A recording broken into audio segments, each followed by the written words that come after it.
The mahogany walls of my father's study seemed to close in as he signed the final document with a flourish. The scratching of his Mont Blanc pen against paper felt like nails on a chalkboard. There, he said, sliding the trust fund transfer papers across his desk. It's done. All $2 million will go to Jennifer instead. My name is Emma Chen, and at 28, I was being written off by my family for the last time. My sister Jennifer stood by the window, trying to hide her triumphant smile as she watched our father disinherit me.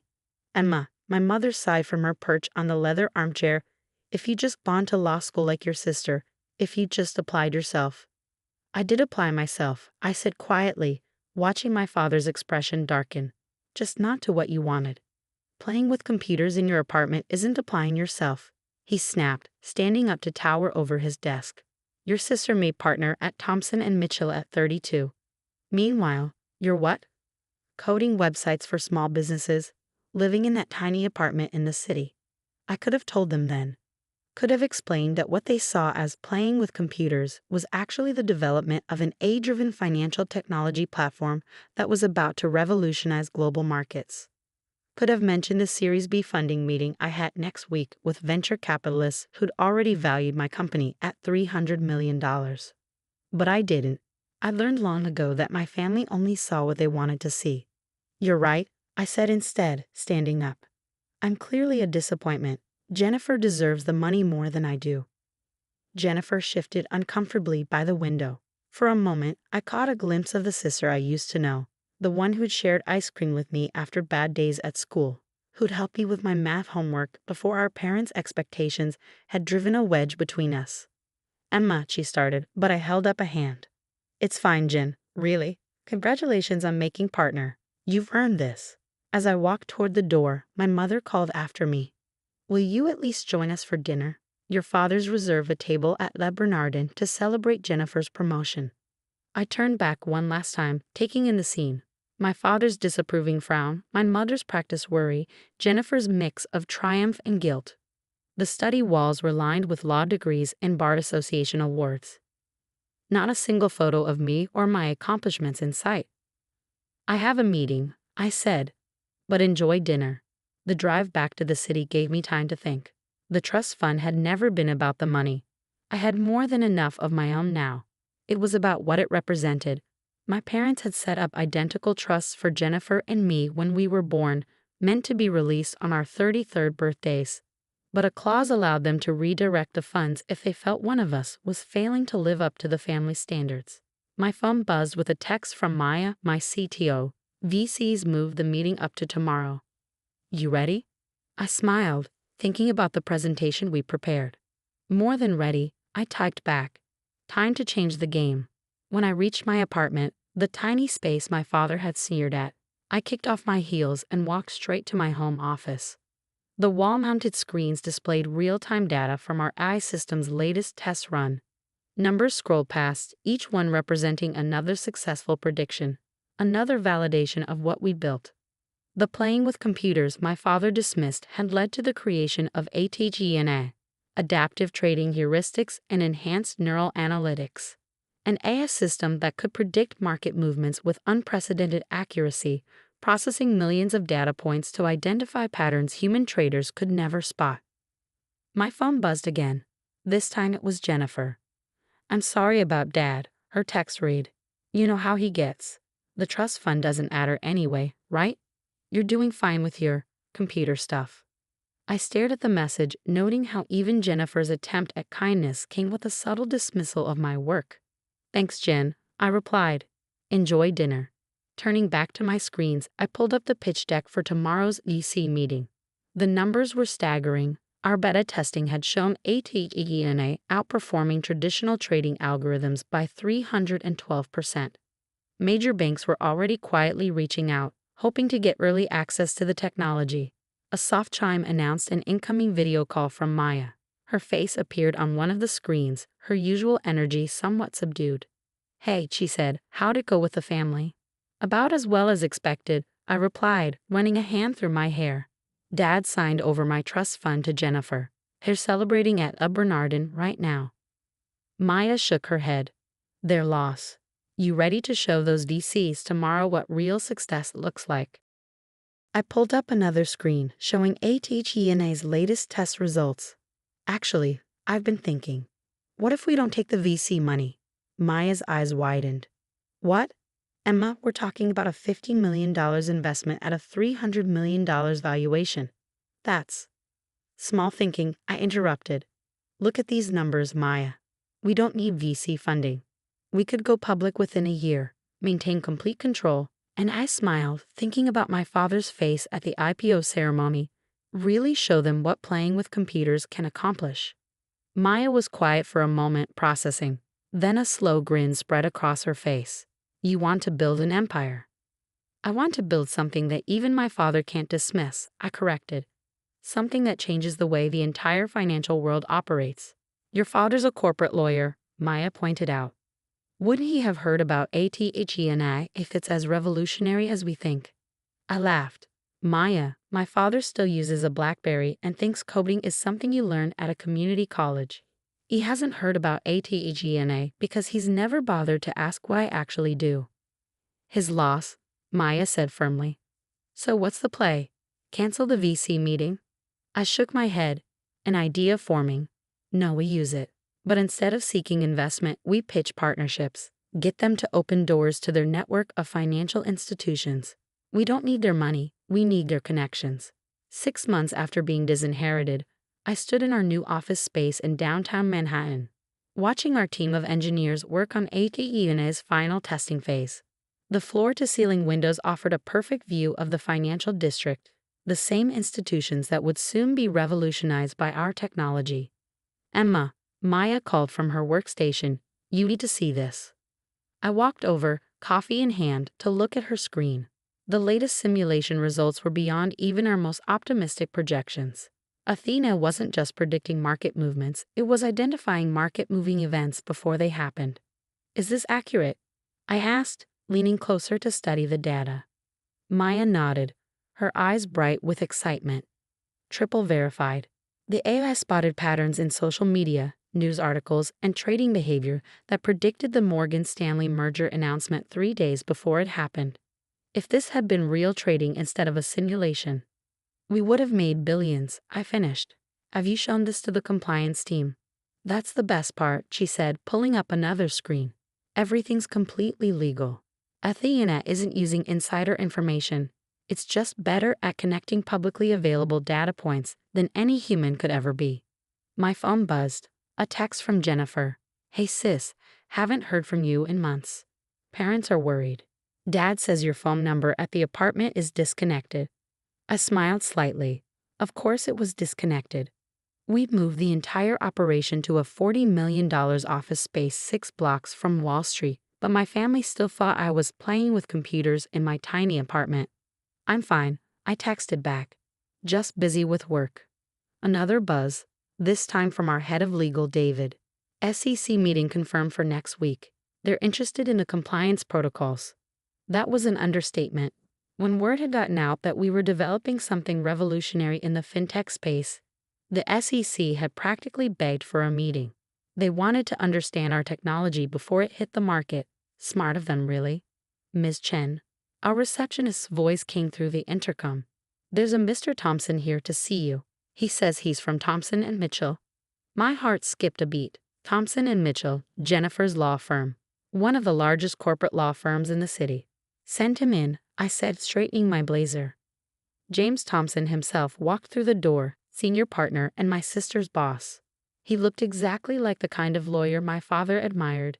Silver-haired, perfectly tailored suit, exuding old money confidence. Ms. Chen, he said, extending his hand. Thank you for seeing me without an appointment. I hope to forgive the intrusion. But when we heard rumors about what you're developing here. You heard rumors? I asked, gesturing for him to sit. From whom? He smiled diplomatically. Let's just say certain financial institutions are very interested in your technology. They're our clients and they asked us to explore potential relationships. Does my sister know you're here? His smile faltered slightly. Jennifer? No, this meeting is strictly confidential. Though I must admit, I was surprised to learn you were her sister. She's never mentioned that she has a sister who plays with computers. I finished for him. I imagine she hasn't mentioned me much at all. Maya appeared in the doorway, tablet in hand. Emma, sorry to interrupt, but the Goldman Sachs team is here for their demo. Thompson's eyebrows shot up at the mention of Goldman Sachs. I could almost see him recalculating my worth in his head. Mr. Thompson, I said, standing, I apologize, but I have another meeting. If you'd like to discuss potential relationships, you can contact our legal team to schedule something. Of course, he said, rising quickly. But Ms. Chen, whatever Goldman is offering, we can match it. Thompson and Mitchell represents half the major financial institutions in the city. I walked into the door, feeling a strange satisfaction. It's not about the money, Mr. Thompson. It's about changing the game entirely. I'm sure you understand. After he left, Maya gave me a knowing look. You enjoyed that, didn't you? Maybe a little, I admitted. How long until he tells Jennifer about our little operation here? Given that your sister's firm represents billions in financial interests, I'd say about 5 minutes. Sure enough, my phone buzzed again. Emma, why didn't you tell me? Jim Thompson just came back from your office looking like he'd seen a ghost. What exactly are you working on? I put my phone away without responding. There would be time for family revelations later. Right now, we had a demonstration to prepare for. The Goldman Sachs team was already waiting in our conference room. 5 executives in expensive suits, trying not to look too eager. Their presence here was a coup. Getting Goldman as an early partner would open every door in the financial world. Ladies and gentlemen, I began, standing at the head of the table. What you're about to see will fundamentally change how the markets operate. But first, I need you all to sign these NDAs. The morning of our IPO, I stood in front of my mirror adjusting my suit. Chanel, not that my parents would recognize the difference. The Wall Street Journal sat on my desk, our company's impending public offering splashed across the front page. ATE and AI set to launch biggest tech IPO of the year. Expected valuation, $800 million. My phone had been buzzing nonstop for days. First Jennifer, then my mother. Finally, even my father had tried to reach out. I'd let their messages pile up, unanswered. They'd all be at the ceremony today anyway. The invitations had gone out weeks ago. Ready for this? Maya asked, appearing in my office doorway. She traded her usual tech company casual wear for a sharp business suit. Born ready, I replied, picking up my presentation folder. How's ATE&A performing this morning? Like a dream. The latest analysis shows her predicting market movements with 99.7% accuracy. The trading floor is buzzing. Everyone knows this is going to change everything. We made our way to the stock exchange where crowds had already gathered. Financial reporters lined the entrance, cameras flashing as we approached. I caught snippets of their commentary. Youngest female CEO to take a company public. Revolutionary AI trading technology. Already has contracts with major financial institutions. Inside, the exchange was electric with anticipation.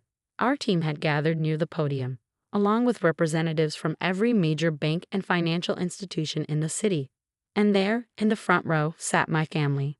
My father's face was a study in conflicting emotions, pride warring with regret, confusion battling with awe. My mother kept dabbing at her eyes with a handkerchief. And Jennifer just stared at me like she was seeing her sister for the first time. Emma, my father stepped forward as I approached the podium. We had no idea. No, I said calmly, you didn't, because you never asked. Before he could respond, the exchange president called me to the stage. It was time to start the ceremony. Ladies and gentlemen, I began, my voice carrying across the suddenly quiet trading floor. 3 years ago, I started coding ATE&A in a tiny apartment. People called it playing with computers. They said I was wasting my potential. They couldn't see that I was building the future. My eyes met my father's as I continued. Today, ATE&A processes more financial data in a second than all of Wall Street could analyze in a month. She predicts market movements with near-perfect accuracy, all while operating within strict ethical and legal guidelines. But more importantly, she represents what's possible when you believe in your vision, even when no one else does. The ceremony proceeded according to tradition: speeches, handshakes, the ringing of the bell. But the real moment came when our stock price appeared on the big board. The room erupted in cheers as the numbers soared past our projected opening. By lunch, my personal stake in the company was worth over $300 million, more than 100 times the trust fund my father had signed away. After the ceremony, my family approached hesitantly. Jennifer spoke first. "Emma, I'm so sorry," she said, her lawyer's composure cracking. "All this time, when you tried to tell us about your work." "Save it," I said, but not unkindly. "You all saw what you wanted to see." My father cleared his throat. "Princess, about the trust fund." "Keep it," I interrupted. "Jennifer earned it, just like I earned this. Sometimes the best thing someone can do for you is believe you'll fail. It makes success that much sweeter." "But we're family," my mother protested. "We should have supported you."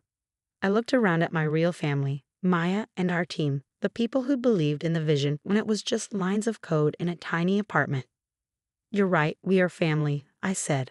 "Which is why you're all invited to dinner tonight. I've reserved the private room at Le Bernardin. I hear it's a good place to celebrate success." My father's face reddened at the reference to that dinner 6 months ago, but he managed a small smile. "We'd be honored."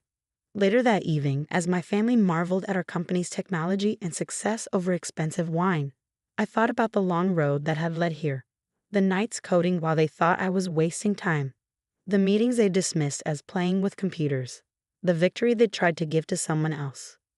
My phone buzzed, a message from Maya. "Stock closed at double our projected value. You're officially a billionaire." I smiled, watching my father try to explain to his country club friends how his disappointing daughter had built an empire right under his nose. Success, I'd learned, wasn't about proving them wrong. It was about proving myself right. "Emma," Jennifer said, pulling me aside, "I need to tell you something.